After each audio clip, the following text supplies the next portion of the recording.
Welcome back. You're watching NewsX. My name is Vineet. Another evacuation flight from Mashhad has landed in New Delhi at 4:30 p.m. today with 310 Indians. In fact, with this, a total of 827 Indians have been evacuated. Listen in to what some of the returnees had to say.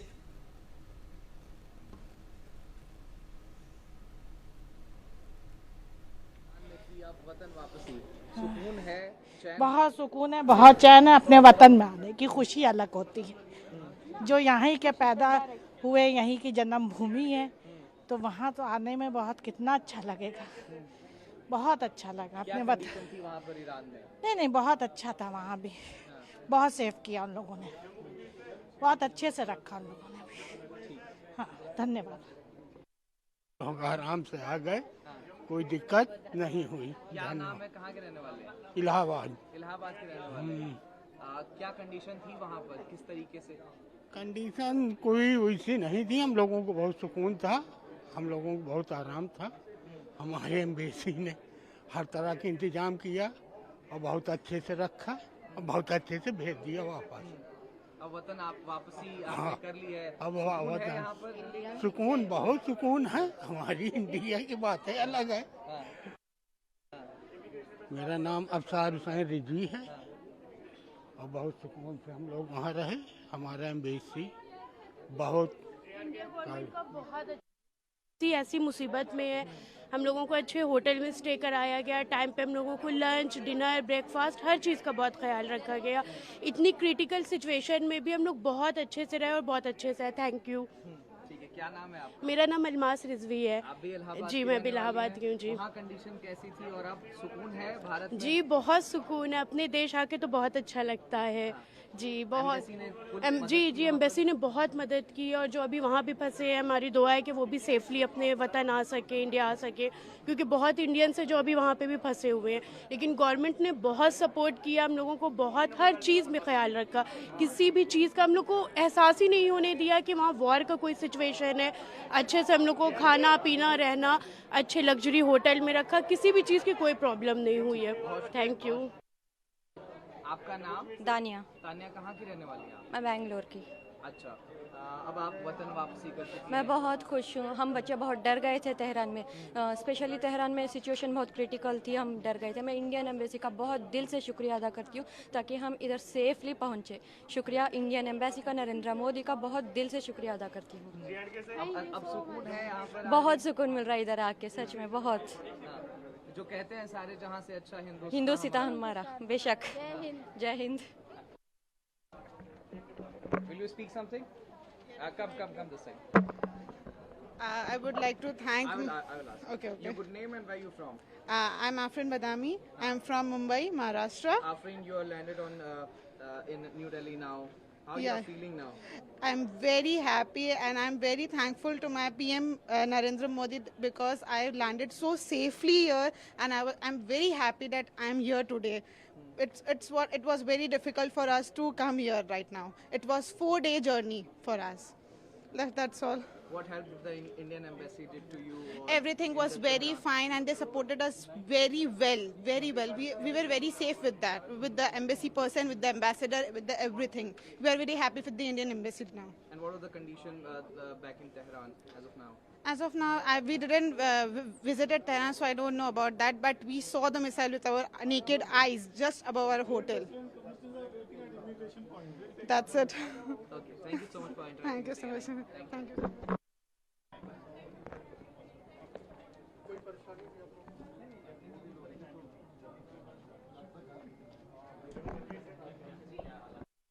She reached you, help you. Just appreciate it. It was. Your good name and where you from? I'm actually not. I'm Arisha Sayed. I'm from Mumbai, and Alisha, what was the condition back in? You can put on your Alisha. bag down. Yeah, put it on. Yeah. the moment like the attack started, the war started, we were like the embassy reached us and we were evacuated, and then the process was long, but it was nice. Like we Now got you- here.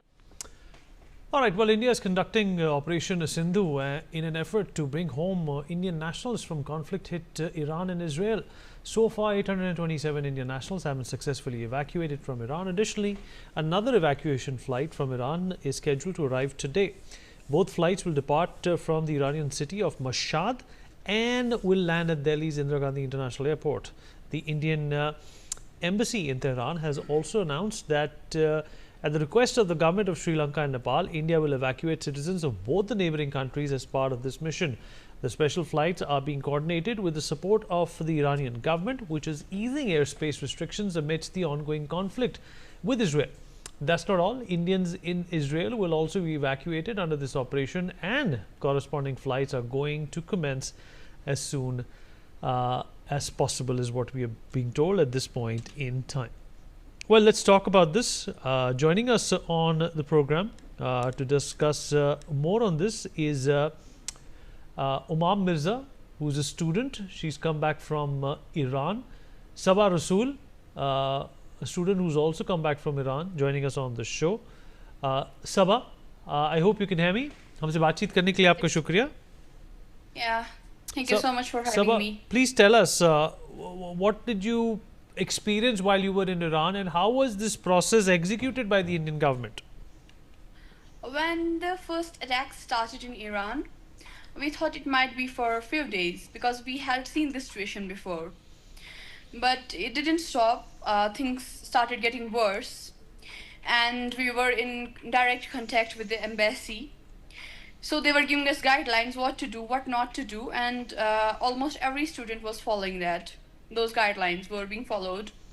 And then we were asking, our parents here started protesting. They were asking government to evacuate us. And then the orders from the MEA came to relocate, not to evacuate at that time. The orders were to relocate all the Indian students all over the Iran to the safer places. And I am from the Urmia University of Medical Sciences, West Azerbaijan province. And for us, the nearest border was Armenia. So the officials from the Indian embassy in Tehran came and they said that we are going to leave at this time and we are going to Armenia. You are being relocated. So we said, okay, it's fine if we are being relocated. They said if the situation de-escalates, we will bring you back. But as we reached Armenia, we heard the news coming from Iran, and the situations was very worse. None of us expected that thing to happen. So then they told us that you have to stay here for one night now, and then there will be the evacuation. And they said that tomorrow the Indigo aircraft will come to take you all. We were just one university at that time, just the Urmia University of Medical Sciences.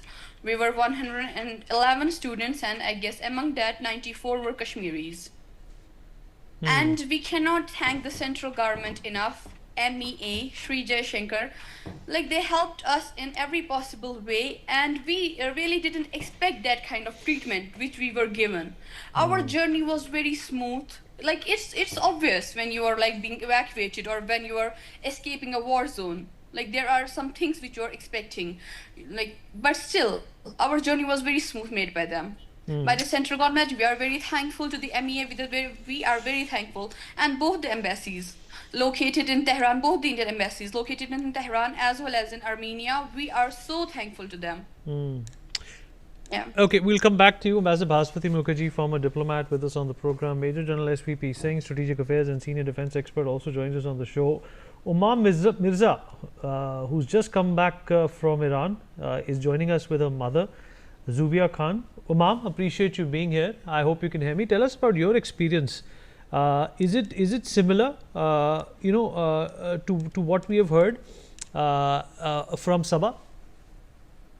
Hello. I mean, I didn't quite heard Sabah. There are some network issues. I don't know why. But yeah, things were critical there. But all thanks to Indian embassy, they were providing us food and drinks.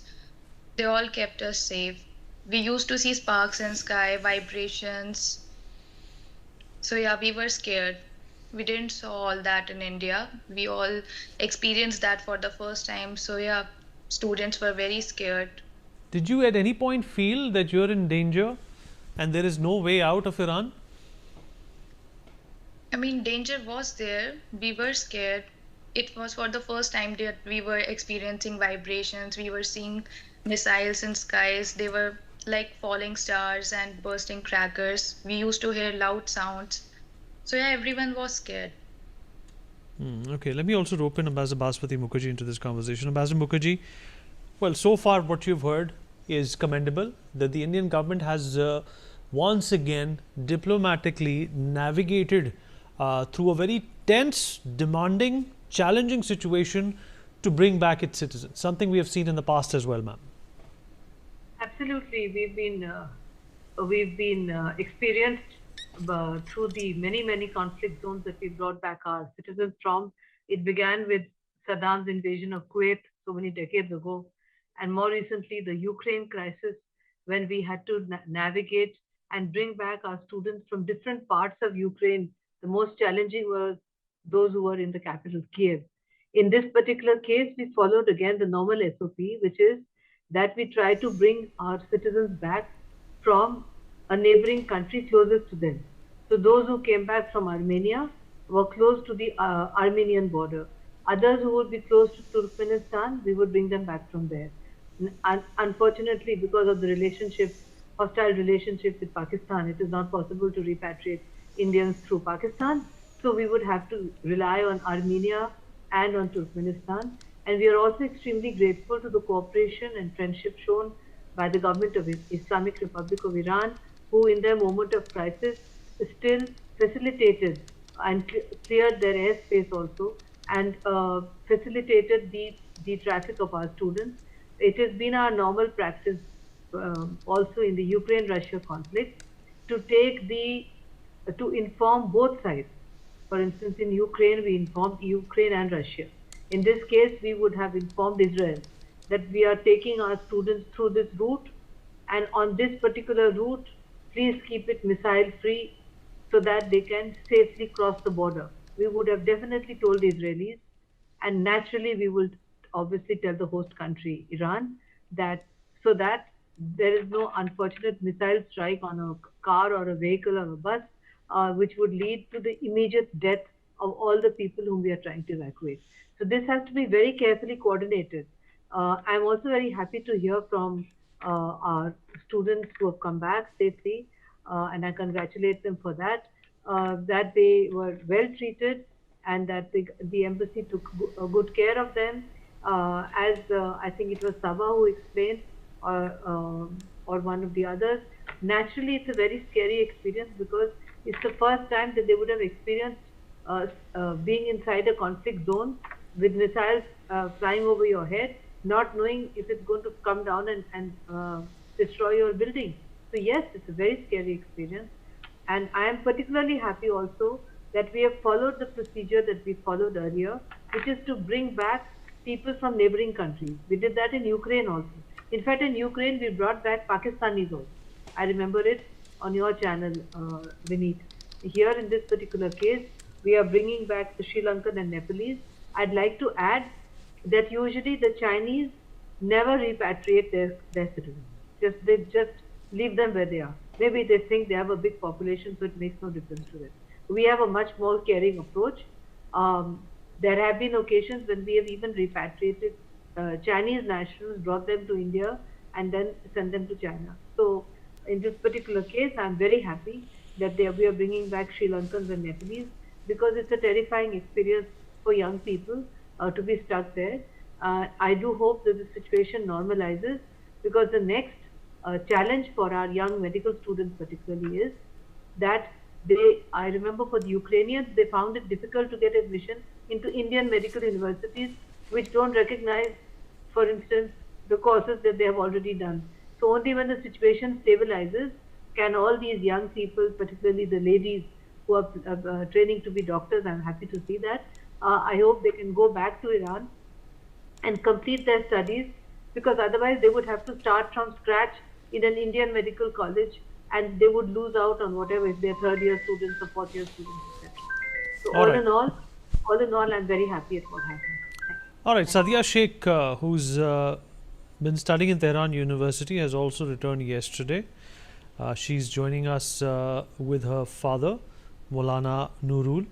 Sadia, thank you for joining us. And first of all, welcome back to India. How has this, entire episode been for you and your family, being stuck in Iran and then being pulled out by the Indian government? The situation started worsening, after a few days. But the Indian embassy, the Indian government, they helped us a lot. And they evacuated us as soon as possible. And they relocated us into different states. And then finally we had our flight yesterday. Well, what would you say about the support that you received from the government of India in terms of, this situation that you were in?